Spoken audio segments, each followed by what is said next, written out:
The air ram was not supposed to be a tactic. It existed as an exception. But for Boris Kovzan, the exception was repeated 4 times, and each time the price increased. In the first year of the war in the East, air defense was less a system than a race. A warning might come from a ground observer with binoculars, or from a telephone call passed down a chain of commands already under stress. Fighters launched on partial information, climbed into a sky that was too large to search, and tried to arrive at the right point in space before the enemy passed through. From a U.S. and Allied perspective, it helps to start with what the Soviet Union was trying to do in 1941. The Red Air Force wasn't aiming for air superiority in the Western sense, not yet. The priority was denial. Keep reconnaissance aircraft from mapping rail junctions and airfields, break up bomber runs, and force the Luftwaffe to spend time and fuel defending itself instead of striking unopposed. It was a defensive air war, fought with thin margins.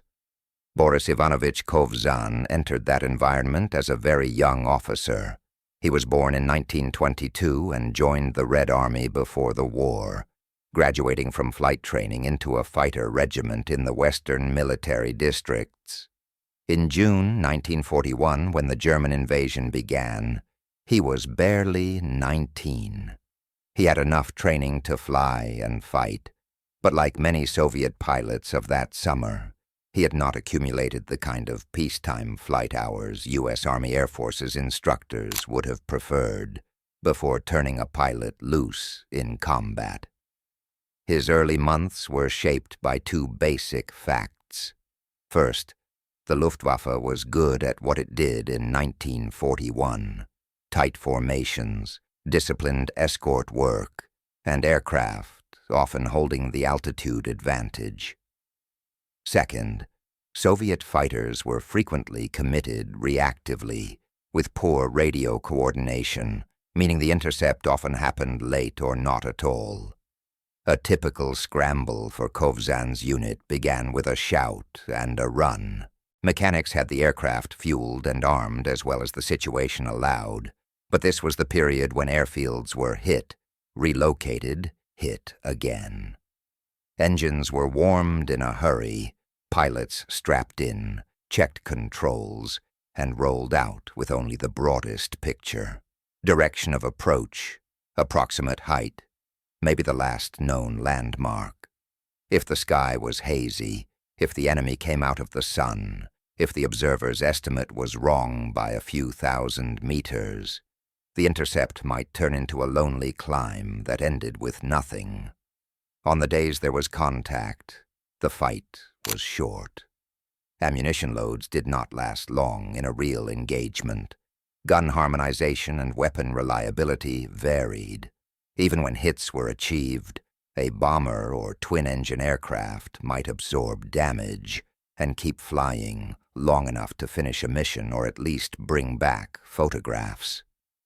Kovzan's first confirmed successes came the conventional way. In August 1941, he shot down a Dornier Du 215, an enemy aircraft type used for reconnaissance and light bomber work. That matters because it establishes what he was before the ramming legend began. A pilot who could close, identify, and finish an opponent with gunnery, in an air war where that was far from guaranteed. By early autumn 1941, the fighting shifted closer to the defense of the central approaches, sectors that fed into the wider battle for Moscow. In Soviet accounts and later summaries, Kovzan is tied to air defense work during this period, operating as part of fighter regiments tasked with intercepting reconnaissance penetrations and small strikes. This is where the Taran idea sits in the background, not as a romantic gesture, but as a cold option that existed in the Soviet tactical culture. Aerial ramming was not invented in 1941. and it was not something a commander wanted to see become routine. It was, however, understood. If an enemy aircraft had to be stopped and a pilot had no ammunition, no time, and no better shot, a controlled collision could still destroy the target. The key word was controlled. Strike a tailplane, a rudder, a wingtip, something that would take away control surfaces, not a full-mass impact that annihilated both aircraft immediately. To an American airman listening to later Soviet briefings, it would sound insane. U.S. doctrine emphasized formation tactics, gunnery discipline, and preserving trained aircrew as an irreplaceable resource. The Soviet Union in 1941 was fighting for time and territory with whatever it had in hand. The cultural tolerance for extreme measures was higher, but even there, ramming was exceptional, talked about more than done. Kovzan's personal circumstances made that background option more relevant than it would be for most pilots. He flew interception work where the enemy might appear unexpectedly, often alone, often fast, sometimes at altitudes that left little room for repeated attack passes.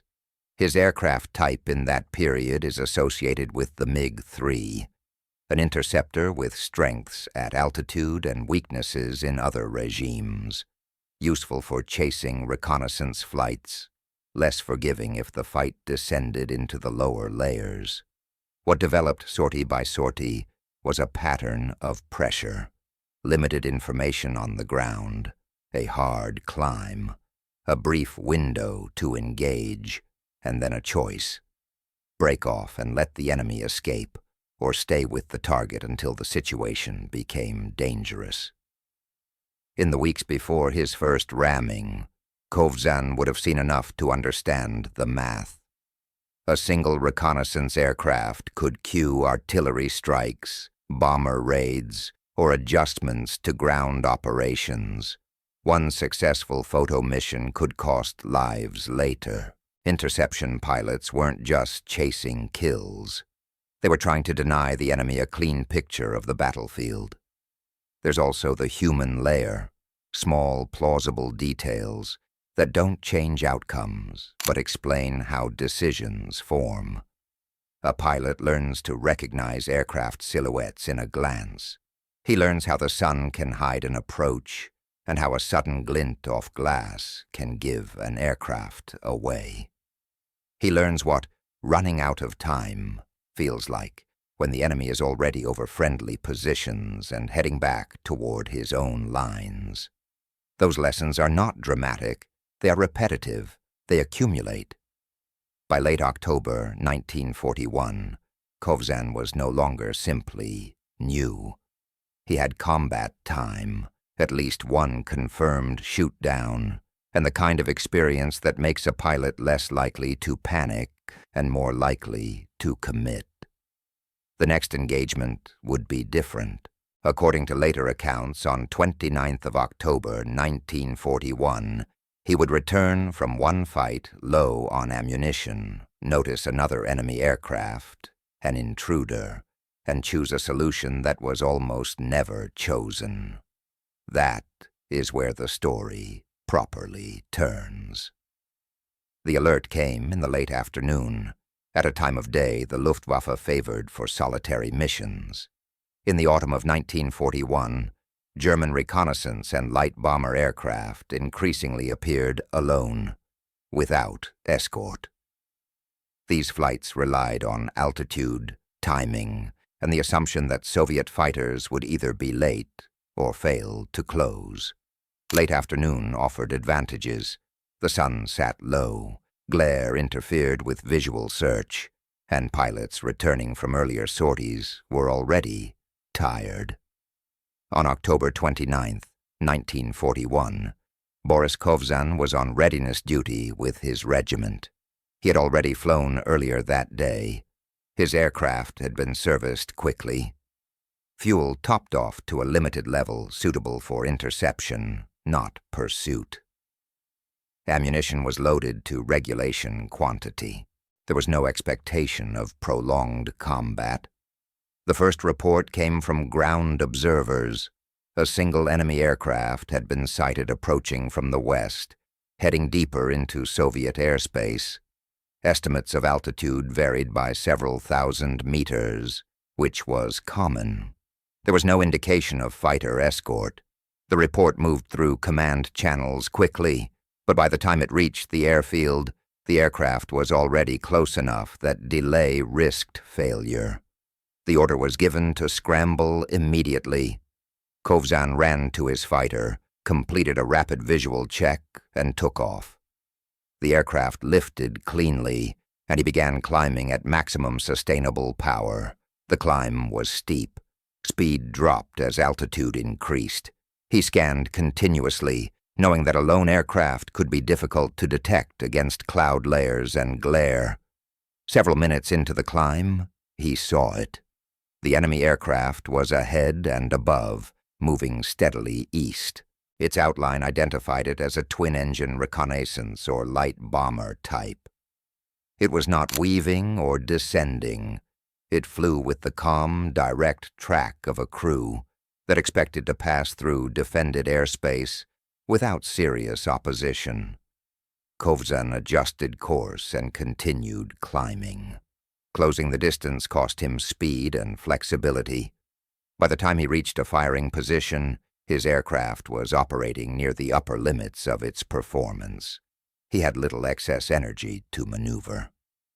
He attacked from behind and slightly below, the most effective angle available.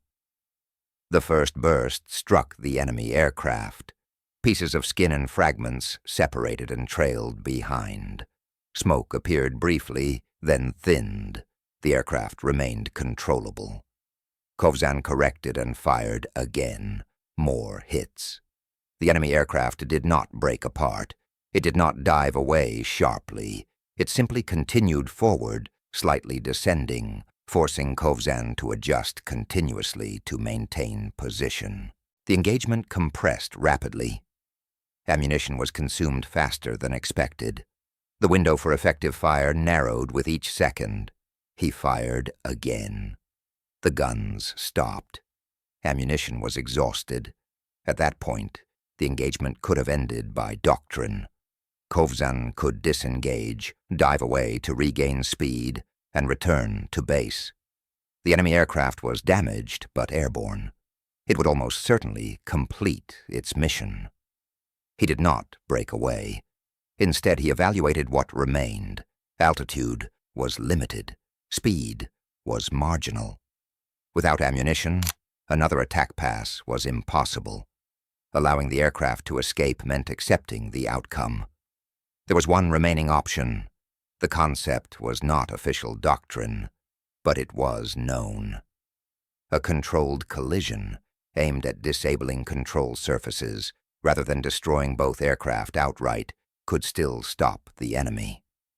It was dangerous, unpredictable, and rarely survivable. But it existed. Kovzan committed. He closed the distance again, carefully aligning his aircraft behind the enemy. He reduced speed slightly to retain control. The intent was precise: strike the tail assembly, not the fuselage, and avoid a head-on impact. As he approached, the German crew realized what was happening. The enemy aircraft began evasive movement, shallow and late. There was no room left to escape. At that moment, the decision had already been made, and there was no turning back. Write in the comments whether you think this choice was justified in that situation. Like this post so that the algorithm shows this story to more people, and subscribe to the channel. There are many more similar, complex, and little-known episodes of the war ahead. At the last moment, Kovzan raised the nose. The propeller struck the tail. The impact was sharp and violent. The German aircraft lost stability immediately. Its control surfaces were destroyed. It rolled and entered an uncontrolled descent, disappearing below the cloud layer within seconds. Kovzan's aircraft shuddered violently. The propeller was damaged beyond use. The engine lost power almost immediately. Control deteriorated rapidly. He did not attempt to recover. At low altitude, hesitation meant death. He pulled clear of the failing aircraft, released restraints, and bailed out. The parachute deployed quickly. The descent was short. He struck the ground hard, suffering bruises and shock, but remained conscious. From the ground, he could see smoke rising where the enemy aircraft had gone down. He had survived. Later examination confirmed that his aircraft could not have returned safely. The damage from the collision was severe. Survival had depended on angle, speed, and timing. The kill was confirmed. The method was recorded without commentary. There was no celebration and no reprimand. The event was noted quietly within the regiment. It was understood for what it was, an extreme measure taken when no other option remained. For Kovzan, the experience was not triumphant. It was sobering. He had succeeded, but the margin had been narrow. He understood that repeating such an action would carry greater risk each time. The line had been crossed, and it would not be the last time.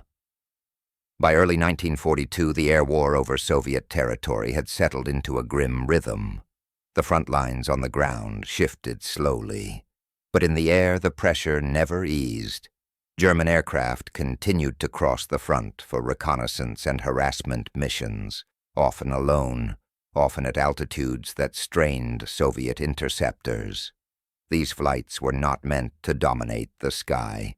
They were meant to observe, provoke, and return with information. For pilots tasked with air defense, this created a constant state of readiness. Scrambles came at irregular hours.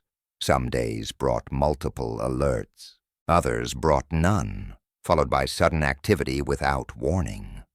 Fatigue accumulated quietly, not in dramatic spikes, but through repetition. Boris Kovzan returned to this environment after his first ramming without ceremony. His damaged aircraft had been written off. A replacement was assigned. The incident was recorded, acknowledged, and set aside. There was no special status attached to him, no change in orders. He flew the same missions as before. What had changed was internal. He had learned, through direct experience, what happened when an engagement went beyond doctrine. He knew how fast a situation could collapse once ammunition was gone. He knew how little margin existed between a survivable collision and a fatal one. That knowledge did not make him reckless. It made him deliberate. The second incident unfolded in the winter of 1941 to 1942, during another daylight interception. The season mattered. Cold air affected engine performance. Visibility could change rapidly, with cloud layers and haze. Snow on the ground reflected light upward, sometimes making aircraft harder to spot from below. The alert came during daylight hours. A single enemy aircraft had been reported crossing the front. The information was incomplete, but the direction was clear enough to warrant a launch. Kovzan took off as part of the response. There was no formation to assemble. Interceptions against lone aircraft were often conducted individually, especially when time was short. He climbed steadily, conserving energy where possible, scanning the sky ahead. Contact came later than expected. The enemy aircraft was already deep into Soviet-controlled airspace by the time Kovzan identified it visually. It was again a twin-engine aircraft, operating without escort, flying a straight, confident course.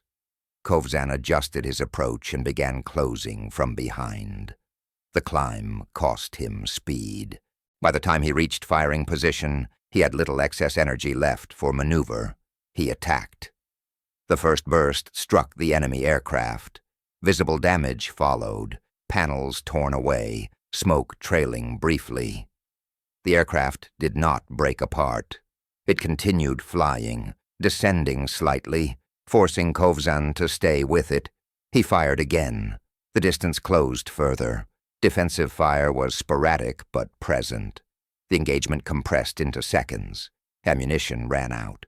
This time, the decision point arrived under worse conditions than before. Altitude was lower. The enemy aircraft was maneuvering more aggressively. Kovzan's own aircraft had less stability. Breaking away was possible, but dangerous. He would be low, slow, and vulnerable, with little chance to regain altitude safely. Letting the aircraft escape meant accepting that the interception had failed. He chose to ram again. The second ramming differed significantly from the first. The geometry was less favorable. Instead of a clean approach directly behind the tail, Kovzan was forced to close from an offset angle. The risk of striking a wing or fuselage was higher. He committed anyway. The impact was severe. Instead of a controlled strike to control surfaces, the collision involved structural elements of the enemy aircraft. The German aircraft was destroyed almost immediately. Pieces separated and fell away. Kovzan's fighter suffered catastrophic damage. Control was lost almost instantly. The aircraft entered an unstable attitude, rolling and pitching without response. He bailed out. The escape was less controlled than before. The parachute deployed, but the descent was violent. He struck the ground hard, sustaining serious injuries. This time, survival came with lasting physical consequences. He suffered fractures and internal injuries that required extended medical treatment. Recovery was slow. Pain persisted long after the immediate wounds healed. The second ramming changed how others viewed him. Within his unit, Kovzan was no longer simply a pilot who had once taken an extreme measure. He was now someone who had done it twice and survived. That distinction carried weight. It also carried expectation. Commanders did not issue special instructions. There were no formal discussions about repeating the tactic, but the knowledge existed. When Kovzan flew, there was an assumption, spoken or not, that he would press an engagement further than most. For Kovzan, the second ramming was not a confirmation of invincibility. It was a warning. He understood now that survival had depended less on skill and more on chance. Small differences in angle or timing would have killed him, yet he returned to flight duty after recovery. The air war allowed no long pauses. Aircraft continued to cross the front. Interceptions continued. Each sortie carried the same constraints: limited ammunition, limited time, and the possibility that once again no conventional option would remain. By the time he was back in the cockpit, Kovzan had already exceeded the physical and psychological limits most pilots would face in an entire career. The next time he made the same decision, the cost would be higher. By mid-1942, the war in the air had hardened into something more systematic, but no less unforgiving. Aircraft production increased. Replacement pilots arrived more regularly. Tactics improved incrementally. Yet for air defense units tasked with interception, the basic problem remained unchanged. Enemy aircraft appeared suddenly, often alone, often at altitudes and times chosen specifically to stress the defenders. Success depended on minutes, sometimes seconds. Boris Kovzan returned to operational flying after his second ramming, carrying injuries that were no longer superficial. His body had absorbed more punishment than most pilots would experience in an entire career. Medical officers cleared him reluctantly. He was not fully restored, but he was functional, and that was enough. He did not return as the same pilot. The second collision had altered his internal calculus. The idea that ramming was survivable had been replaced by a more sober understanding. Survival was conditional, narrow, and unreliable. He knew now that every repetition increased the odds of permanent injury or death. Yet the environment left little room for restraint. In the late summer of 1942, German air activity shifted again. Reconnaissance flights were still common, but bomber penetrations resumed in limited numbers, often testing new routes or altitudes. These missions were not random. They were probing defenses, identifying gaps, and forcing repeated responses. Kovzan's regiment continued operating in a reactive posture. Alerts came during daylight hours, sometimes in the morning, sometimes late in the afternoon. Night interceptions were rare and avoided when possible. Most aircraft lacked the equipment to make them effective. The third ramming collision occurred during one of these daytime interceptions. The warning came with minimal notice. A German aircraft was detected crossing the front line at medium altitude, heading east. The report mentioned one aircraft, unescorted. Write in the comments whether you think this is a trap or an intelligence error. The time window was narrow, and if you feel the tension, support with a like. The skater took off immediately, and to not miss similar stories, subscribe. The climb was aggressive. He pushed the engine harder than would have been ideal, taking on the load in exchange for altitude. The sky ahead was layered with thin cloud, reducing contrast and making visual detection difficult. He scanned continuously, adjusting course based on incomplete information. Contact came late. By the time Kovzan identified the enemy aircraft, it was already nearing the edge of effective interception range. It was again a twin-engine aircraft, likely on reconnaissance duty, flying a steady course with no apparent concern for interception. Kovzan closed as fast as conditions allowed. He had altitude, but limited speed margin. There would be time for one attack pass, maybe two. He fired.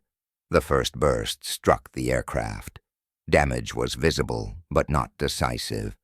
The enemy began shallow, evasive movement, not a full breakaway, but enough to complicate the firing solution. Kovzan corrected and fired again. More hits. Smoke appeared, then thinned. The aircraft continued flying. Ammunition ran low. This time, the situation developed differently. Kovzan still had rounds left, but not enough to guarantee a kill. The range closed. Defensive fire increased. The engagement compressed into seconds. He fired until the guns fell silent.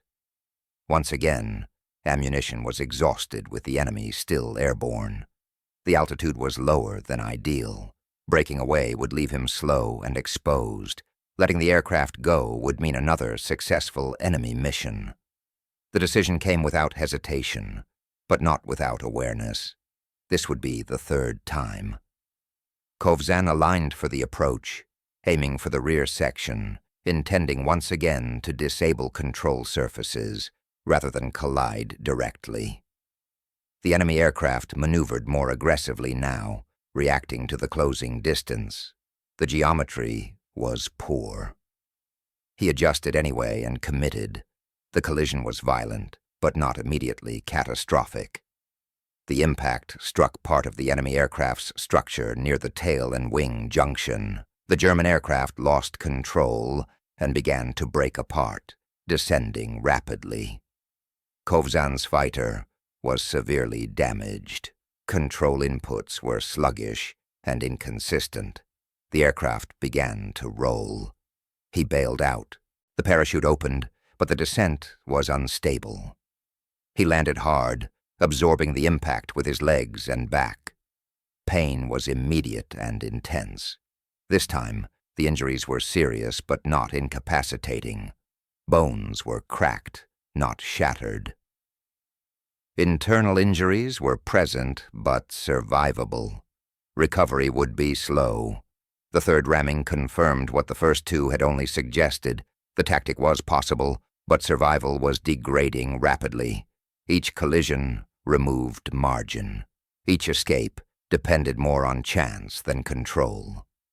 Within the regiment, the reaction was mixed. There was respect, but also concern. Kovzan was becoming an outlier, not an example to be followed.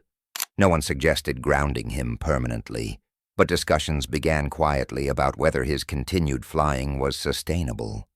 For Kovzan himself, the third ramming marked a shift. He no longer viewed the act as a last resort improvisation. It had become something else, a known endpoint, a decision he might be forced into again. He returned to duty after recovery, but the accumulation was evident. Physically, he carried damage. Psychologically, he understood the trajectory he was on. There would not be many more chances. If the situation demanded it again, survival was no longer likely to be temporary. The war, however, did not adjust to individual limits. It continued to demand results.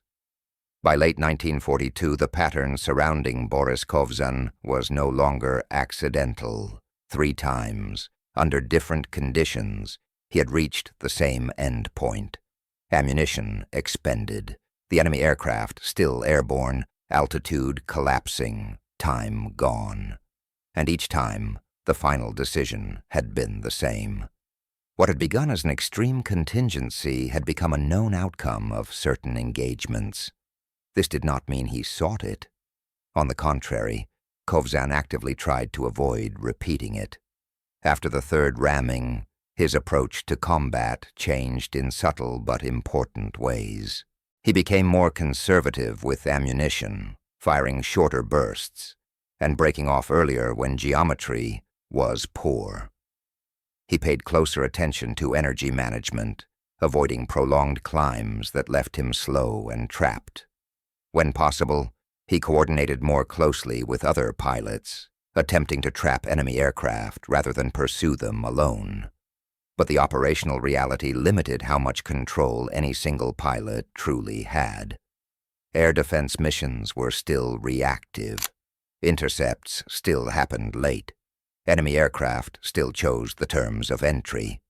A lone reconnaissance aircraft appearing at the wrong place, and time could force a single Soviet fighter into a decision cycle that ended the same way as before.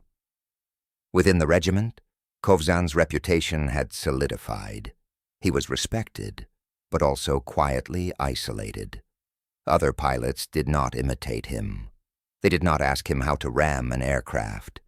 Instead, they watched him closely, as if he represented a boundary rather than a model. Commanders understood this as well. There were no written orders restricting his behavior, but assignments shifted.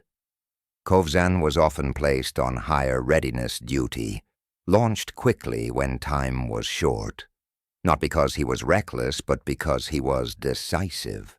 In situations where an enemy aircraft had to be stopped immediately, hesitation was unacceptable. From a leadership perspective, this was a dangerous logic, but war often rewards dangerous logic when alternatives are limited. Physically, the cost was becoming impossible to ignore. The injuries from the second and third collisions had not healed cleanly. Pain lingered in his back and legs. Fatigue accumulated faster. After longer sorties, he required more recovery time. Medical officers documented these issues, but again, the balance tilted toward operational necessity. Psychologically, there was a shift as well. Kovzan did not talk openly about his experiences. He did not frame them as heroism. In conversations with fellow pilots, he spoke practically, focusing on aircraft behavior, angles, and timing. When ramming came up, it was discussed clinically as a structural problem, not a moral one. He understood something important. Each ramming narrowed the probability of survival next time. The aircraft did not get stronger. His body did not get more resilient. Luck, if it existed, could not be counted on indefinitely. By this stage of the war, Soviet aviation doctrine was evolving. New aircraft entered service.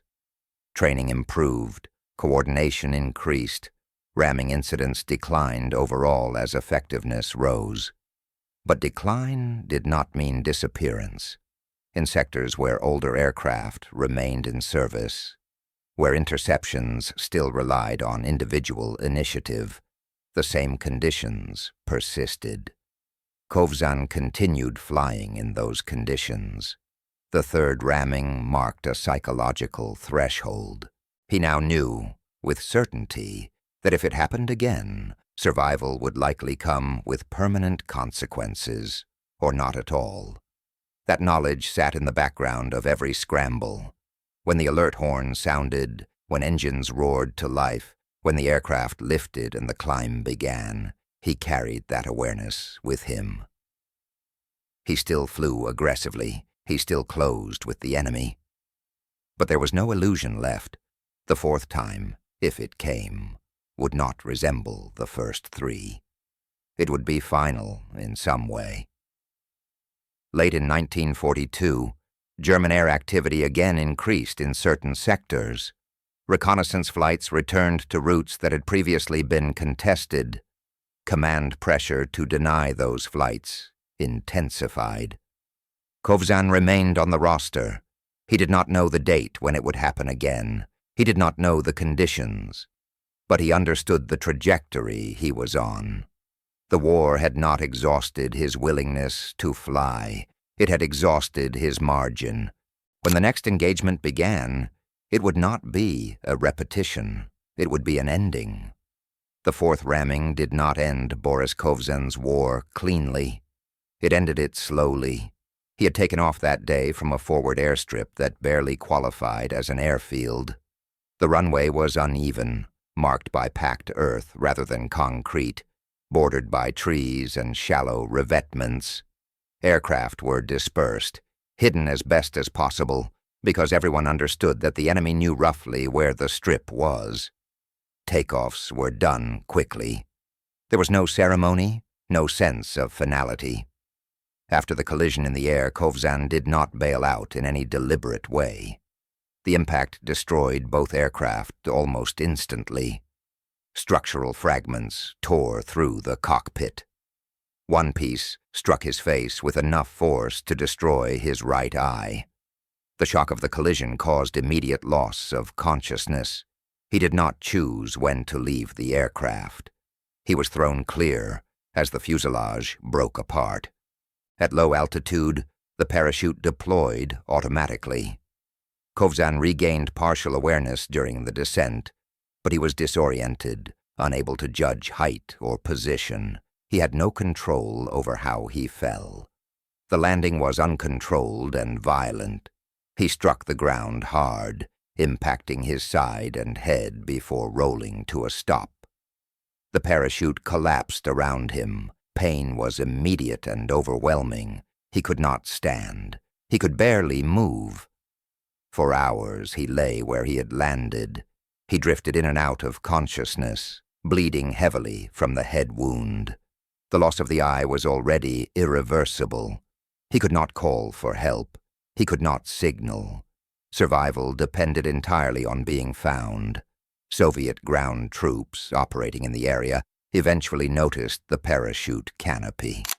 At first they assumed they would find a dead pilot.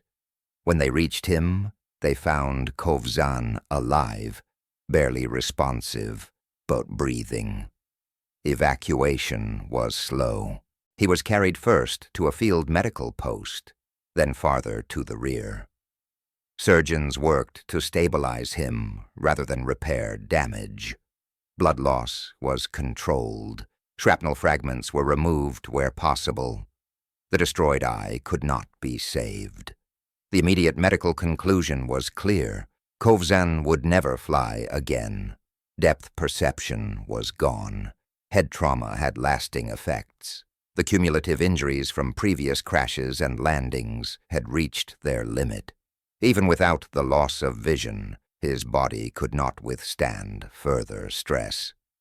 His combat career ended there, not with an order, but with a medical assessment. In the months that followed, Kovzan remained in hospitals and recovery facilities.